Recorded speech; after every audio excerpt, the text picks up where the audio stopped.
Welcome to Shridevi Classes, official YouTube channel of Shridevi Women Polytechnic Hanumangarh, where we improve interest and confidence in science, engineering and design subject. Hello students, welcome to this learning video on applied mechanics, and our today's topic is practice of numerical problem based on parallelogram forces theorem. Now in this video you will learn how to apply parallelogram of forces theorem, and we'll discuss step by step solution of numerical problem, and we'll find magnitude and direction of resultant. In one previous video, we have learned parallelogram of forces theorem, and in succeeding learning video, we'll learn some real difficult problem on the same parallelogram of forces theorem. So let's start. To find out resultant of two vector P and Q having angle theta, we place tel of vector Q on head of vector P, and the resultant comes as tel of P connected to head of Q as a diagonal of this parallelogram. And when we simplify it, the magnitude of resultant is given as square root of first vector P square plus second vector magnitude Q square plus 2PQ cos theta, where theta is angle between the two vectors, and the resultant makes an angle alpha with one vector P, and the magnitude of alpha is given as tan alpha is equal to Q sin theta divided by P plus Q cos theta. In this first numerical problem, we have given two vector P of 40 Newton magnitude and Q of 30 Newton magnitude, and we have to find out resultant of these two when the angle between the two is 60 degree. We know as per parallelogram of forces theorem, the resultant magnitude is given as square root of P square plus Q square plus 2PQ cos theta, where P is magnitude of first vector, that is given 40 Newton, Q is magnitude of second vector, that is 30 Newton, and the angle between the two vector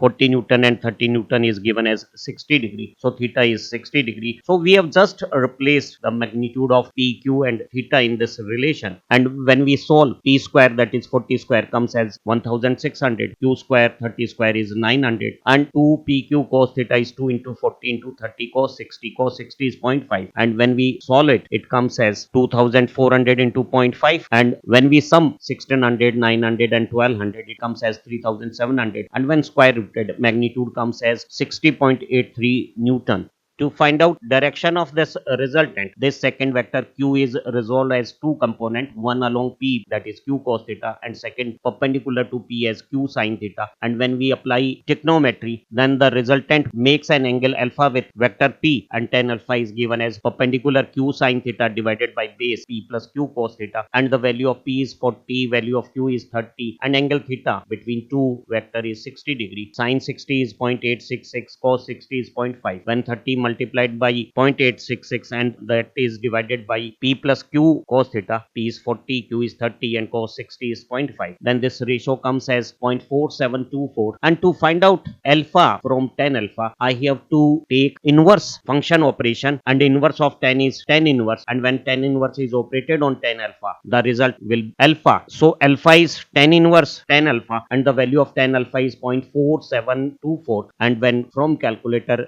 we press first shift and then 10, the function operated is tan inverse, and when we place 0.4724, the result comes as in degree 25.28 degree. One significant observation is that resultant direction makes a smaller angle with higher magnitude. Here 40 Newton is higher than 30 Newton. So this angle is smaller as compared to angle with smaller vector, that is slightly less than 35 degree. So in total 60 degree, this resultant is tilted towards higher magnitude, as it is clear from the geometry of parallelogram. The diagonal bend towards higher magnitude.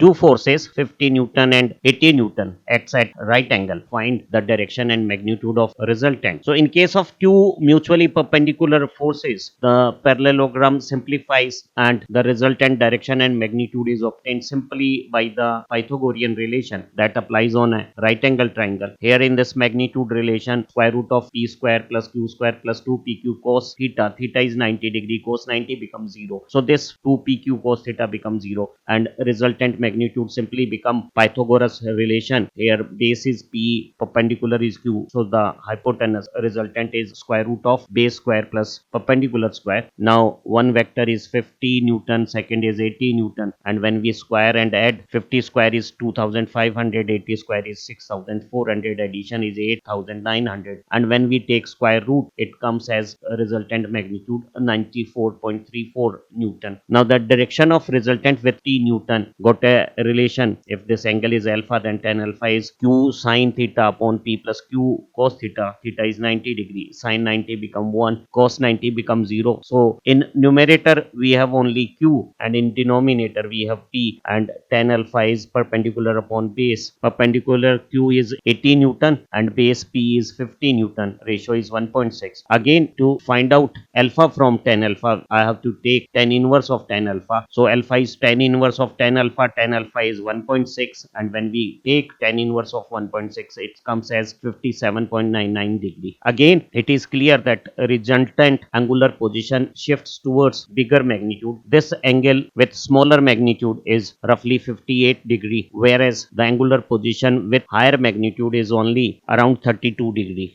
We have given two forces 20 Newton and 30 Newton, and the resultant is 40 Newton, and we have to find out angle between resultant with 20 Newton. This numerical problem definitely improve your calculation ability and enhance your analytical reasoning. The resultant magnitude is given as square root of p square plus q square plus 2pq cos theta, where p and q are two vector magnitude and theta is angle between, and angle which resultant makes with p is alpha, and tan alpha is q sine theta upon p plus q cos theta. Now here in these two relation we got 5 unknown. P, q are 3 magnitude, angle between two vector theta, and angle resultant makes with p alpha. So in fact we have 5 unknown, 2 relation. From 2 relation we can find out 2 unknown. So if we have given any 3 quantities out of these 5, p, q, r, theta and alpha, we can find out other 2. Here we have given p, q and r, and we have to find out alpha. But in this alpha relation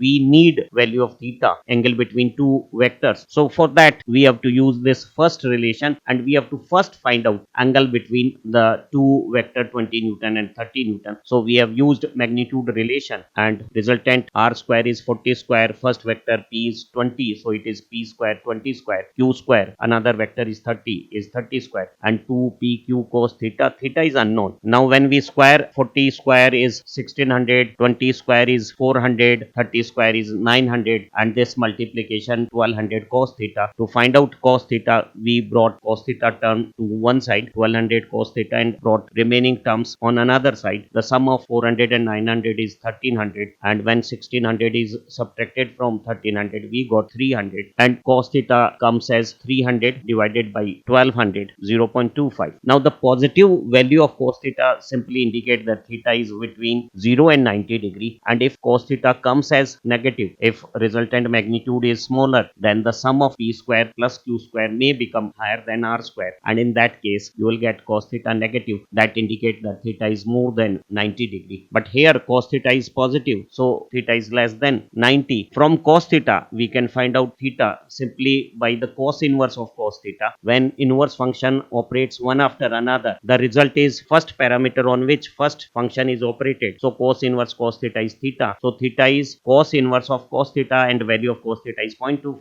So when 0.25 is cos inverted, theta comes as 75.52 degree. So we have obtained angle between two vector p and q theta as 75.52 degree, and angle which resultant 40 Newton makes with p 20 Newton, p is 20 Newton, q is 30 Newton, and angle theta is 75.52. Sine 75.52 is 0.968. When it is multiplied by magnitude of q 30, it comes as 29. Similarly, q when multiplied with cos theta, theta is 75.52, cos theta become 0.25. When multiplied by 30 comes as 7.5, and when added with 20 it comes as 27.5. So tan alpha comes as 1.06. To find out alpha from tan alpha, we have to tan inverse tan alpha. Tan alpha is 1.06.